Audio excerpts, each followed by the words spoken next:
and I'm ready with your TLM plus 90 minute abort test.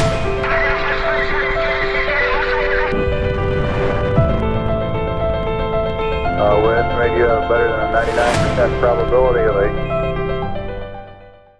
Nous sommes le 9 mars 1934, une date qui peut vous paraître singulière, mais qui a vu la naissance d'un petit garçon avec une destinée imprévisible. Youri Gagarin est né dans une famille modeste, avec un père charpentier et une mère laitière. Dès son plus jeune âge, il trouve une passion pour l'aviation et rêve de faire alors une carrière de pilote. Mais en pleine guerre mondiale, le début de sa scolarité va se voir bouleversé par l'invasion des nazis en URSS dès juin 1941. Cette attaque surprise de l'Allemagne va avoir des répercussions pour la famille de Youri. En effet, le 12 octobre, les troupes allemandes entrent dans son village natal, brûle son école et un Allemand va venir habiter avec eux. À la fin de la guerre, le père de Youri a reçu l'ordre de reconstruire la ville de Gzhask, ce qui va pousser la famille Gagarin à déménager.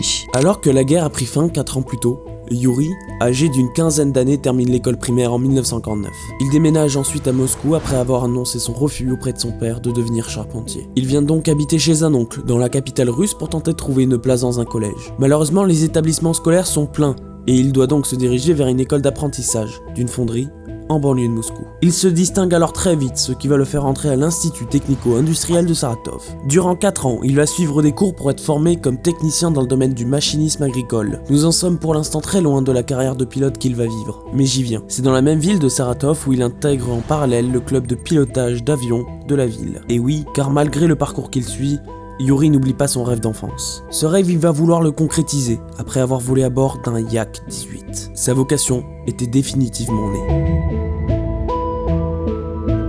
Le 24 septembre 1955, il obtient avec brio son brevet de pilote et alors il a 2 choix possibles. Être fondeur ou avoir une carrière de pilote comme ce qu'il a toujours voulu. Bon, je ne vous fais pas un dessin de ce qu'il a décidé. Le mois suivant, en octobre 55, finit les études. Il entre dans une école de pilotage militaire. Impressionné par ses qualités et ses capacités, son instructeur le fait aller dans la prestigieuse école militaire de pilotage Voroshilov d'Orenbourg. C'est donc un grand honneur pour Youri qui voit son rêve se réaliser petit à petit et obtient son diplôme de pilote de chasse en 1957. C'est durant cette même année qu'il rencontre une infirmière du nom de Valentina Goryacheva avec laquelle il va se marier en novembre 1957. 2 ans plus tard, alors qu'il effectue quelques vols en 1959, le programme spatial soviétique ouvre les candidatures pour une sélection de futurs cosmonautes. Youri, alors pilote dans l'armée de l'air, coche la majorité des cases et dépose sa candidature parmi près de 3000 candidats. La première phase de sélection sur dossier s'effectue et 200 personnes sont sélectionnées et parmi eux se trouve Youri Gagarin. Il va franchir les étapes les unes après les autres et va arriver parmi les 20 candidats restants. Parmi eux, un pilote, un futur ami qui va se sacrifier pour Youri, Vladimir Komarov, est aussi sélectionné. Le programme spatial interdit aux futurs cosmonautes la nature de leur sélection, ce qui va obliger à Youri à mentir à sa femme et à toute autre personne. La grande qualité de Youri Gagarin est sa nature humble de naissance, malgré des performances physiques et intellectuelles juste excellentes. C'est notamment grâce à ce caractère qu'il est sélectionné parmi les 20 pilotes restants pour effectuer le premier voyage dans l'espace, car jugé comme parfait exemple de l'idéal de l'égalité soviétique. 12 avril 1961. Le soleil se lève à Baïkonour alors que Sergueï Korolev, fondateur du programme spatial soviétique, redoute une panne du 3e étage du lanceur Vostok, ce qui ferait amérir la capsule aux alentours du Cap Horn, au sud du Chili. Mais avec une température de 5 degrés Celsius, Youri n'allait pas tenir longtemps dans les eaux glacées à la frontière entre les océans Pacifique et Atlantique. Heureusement que de son côté, Youri a plutôt passé une bonne nuit et se dirige dans le bus qui l'amène donc au pas de tir. Il est 7h07, heure de Paris, les moteurs du lanceur Vostok se mettent à rugir. Le cœur de Youri passe à la seconde de 64 à 157 battements par minute. Et ça y est, la mission Vostok 1 décolle avec à son bord le tout premier cosmonaute qui va s'exclamer en disant une phrase mythique « On est parti ». 11 minutes et 16 secondes plus tard, Youri Gagarin déclare « Le vaisseau fonctionne correctement, je peux voir la Terre d'ici ». Tout se déroule comme prévu. Le vaisseau Vostok est alors en orbite. Il survole la Sibérie. Youri Gagarin est le premier homme dans l'espace et premier à effectuer un vol orbital. Après avoir effectué une orbite autour de la planète bleue, le cosmonaute arrive à l'altitude de freinage où les rétrofusées s'enclenchent pendant près de 42 secondes pour quitter l'orbite et venir regagner le sol terrestre. 1h48 après le décollage de la mission Vostok 1, Youri Gagarin termine sa mission et il est accueilli comme un héros de l'Union soviétique. 2 jours plus tard, le 14 avril, Youri est reçu par plusieurs grandes figures soviétiques sur la place rouge à Moscou, et notamment Khrouchtchev, le dirigeant de l'URSS de 1958 à 1964, montrant donc l'importance de l'exploit accompli par le cosmonaute. Ce vol lui oblige de faire des dizaines d'interviews à des fins de propagande et donc contrôlé par des dirigeants soviétiques pour qu'il ne révèle le moins d'éléments possibles sur les caractéristiques de la capsule. Il est même responsable de l'entraînement des cosmonautes se déroulant à la Cité des Étoiles à Moscou, là où Thomas Pesquet s'est aussi entraîné pour apprendre sur le Soyouz.